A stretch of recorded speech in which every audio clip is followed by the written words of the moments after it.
देखिए ऐसा है कि जो लोग ये एतराज करते हैं ना कि आप सल्लल्लाहु अलैहि वसल्लम ने हजरत आयशा सिद्दीका रजी अल्लाह अन्हा से निकाह किया 6 साल की उम्र में और रुखसती हजरत आयशा की हुई 9 साल की उम्र में, जो ये एतराज कर रहे हैं वो दरअसल आप सल्लल्लाहु अलैहि वसल्लम की शख्सियत पर ही एतराज नहीं कर रहे हैं।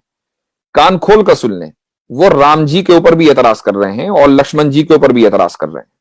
और इसको सुन लीजिए क्यों। उसकी वजह यह है कि सोशल मीडिया पर जो नौजवान टाइम वेस्ट करते हैं, अपना जॉब वॉब तो है नहीं, तो अब जो यहां आकर टाइम वेस्ट करते हैं उन्होंने कोई स्टडी नहीं की, अपने मजहब के बारे में उनको पता नहीं है, 2-4 वीडियोस देख लेते हैं और उसके बाद वो एतराज करने लग जाते हैं, ऑब्जेक्शन करने लग जाते हैं। तो आप सल्लल्लाहु अलैहि वसल्लम पर तो ये एतराज बाद में होगा, ये एतराज आप पहले राम जी पर कर रहे हैं और उसके साथ साथ आप लक्ष्मण जी पर कर रहे हैं। और मैं जो यहां आपको जवाब देने वाला हूं, उस जवाब से आप न सिर्फ ये कि हम आप सल्लल्लाहु अलैहि वसल्लम का दिफा और डिफेंड करेंगे, बल्कि राम जी और लक्ष्मण जी को भी डिफेंड करेंगे। ये भी सुन लीजिए। सबसे पहले तो मैं आपको यह बताऊं कि आप राम जी पर एतराज क्यों कर रहे हैं। इसलिए कि अगर आप अपने मजहब की किताबें पढ़ेंगे तो आपको अंदाजा होगा कि राम जी ने जो सीता जी से शादी की थी तो उस वक्त सीता जी की उम्र क्या थी? 6 साल थी। ठीक है। कैसे? सीता जी को जब अगवा किया रावण ने, तो रावण से सीता जी ने कहा कि इस वक्त मैं 18 साल की हूं और 12 साल हो गए मुझे अपने हस्बैंड के साथ रहते हुए। आप जब जरा ये कैलकुलेट करेंगे तो आपको पता चलेगा कि सीता जी ने जिस वक्त शादी की थी तो सीता जी की उम्र क्या थी? 6 साल राम जी से। ठीक है। अच्छा, अब आइए लक्ष्मण जी के पास। लक्ष्मण जी की बीवी का नाम क्या था? उर्मिला।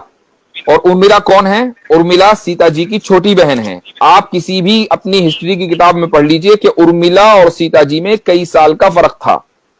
जिस दिन राम जी की शादी हुई है उसी दिन लक्ष्मण जी की शादी हुई है उर्मिला से। ठीक है। अब अंदाजा लगा लीजिए किस उम्र में हुई है।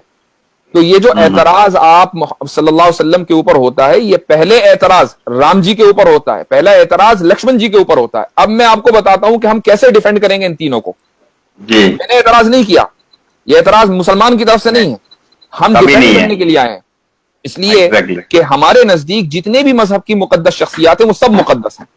एग्जैक्टली। ठीक है। हम किसी के ऊपर कीचड़ उछालना ना हमारे मजहब ने सिखाया है और ना हम ये कभी रहती दुनिया तक कर सकते हैं। देखिए, सब जो बात है वो ये कि इस्लाम में शादी की जो यानी जो रूल है वो ये है कि मर्द और औरत दोनों जिस्मानी तौर पर फिट हो, फिजिकली फिट हो, मेंटली फिट हो।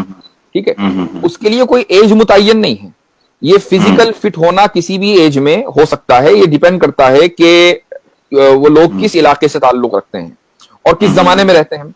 मसलन आज अगर आप मेडिकल साइंस को देखें तो आप किसी भी डॉक्टर से पूछिए, अगर कोई लड़की आज के दौर में 9 साल की उम्र में फिजिकली फिट हो रही है, ठीक है, तो वो डॉक्टर के लिए कोई हैरत की बात नहीं है। यानी कोई हैरत की बात नहीं है। हो सकता है फिजिकली फिट हो, मेंटली फिट हो। और अच्छा, आए दिन ऐसा होता रहता है। हाँ, अगर 9 साल से कम उम्र में वो फिजिकली फिट हो रही है, यानी, और फिजिकली फिट होने का क्या मतलब है? उसको मेंस्ट्रुएशन आ रहे हैं, उसका मंथली साइकिल शुरू हो रहा है। ठीक है। तो अब वो डॉक्टर के लिए एक फिक्र की बात होगी, भाई इतनी जल्दी ये कैसे हो रहा है। एक बात। आप अब आइए साइंस में, जो मुमालिक और जो इलाके इक्वेटर से करीब हैं वहां पर जो लड़कियां हैं वो जल्दी फिजिकली फिट होती हैं, उनको जल्दी मेंस्ट्रुएशन आता है। ठीक है। सऊदी अरबिया का जो इलाका है वो इक्वेटर के ऊपर है बिल्कुल। तो वहां पर जो लड़कियां हैं वो जल्दी फिजिकली फिट हो जाती हैं, मेंटली फिट भी हो सकती हैं। ठीक है। अब इस्लाम में जो आपका जो वोटिंग एज है वो मैटर नहीं करती कि आप वोट डालने के लिए किस उम्र में आप एलिजिबल होंगे। ठीक है। इंडिया में वोट डालने के लिए आप एलिजिबल हैं 18 साल की उम्र में लड़की। ठीक है। 18 साल से कम उम्र में आप शादी करेंगे तो क्या होगा? इलीगल है कि लीगल है? मुझे बताइए। इलीगल है। इलीगल है। ठीक है। अब आ जाइए आप अमेरिका में। अमेरिका में जो है शादी करने की जो उम्र है वो क्या है? 16 साल। अच्छा। ठीक है। अमेरिका में जो सूबे हैं 50 तकरीबन, उनमें एक सूबा है टेक्सास। टेक्सास में आप चले जाइए, वहां पर शादी करने की जो मिनिमम एज है 14 साल।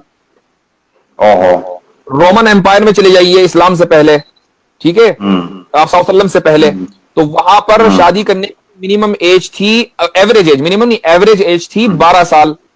और जो शरीफों के घर की लड़कियां होती थी वो और कम उम्री में शादी कर लेती थी। हजरत मरियम अलैहिस्सलातु वस्सलाम जब प्रेग्नेंट हुई हजरत ईसा से, तो उस वक्त हजरत मरियम की उम्र कितनी थी? 13 साल। ठीक है, अब आप आइए चाइना में जो मिनिमम एज है लड़की की शादी करने की वो है 21 साल। अच्छा। अब एक लड़की इंडिया की है, उसने 18 साल की उम्र में शादी की, जाके चाइना में सेटल हो गई, तो चाइना के एतबार से तो वो फिजिकली एबल ही नहीं है शादी करने की।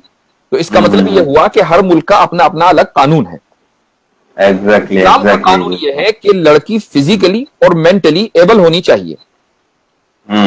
हजरत आयशा रदियल्लाहु अन्हा 9 साल की उम्र में फिजिकली और मेंटली एबल हो गई थी, जिस तरीके से सीता जी 6 साल की उम्र में हो गई थी।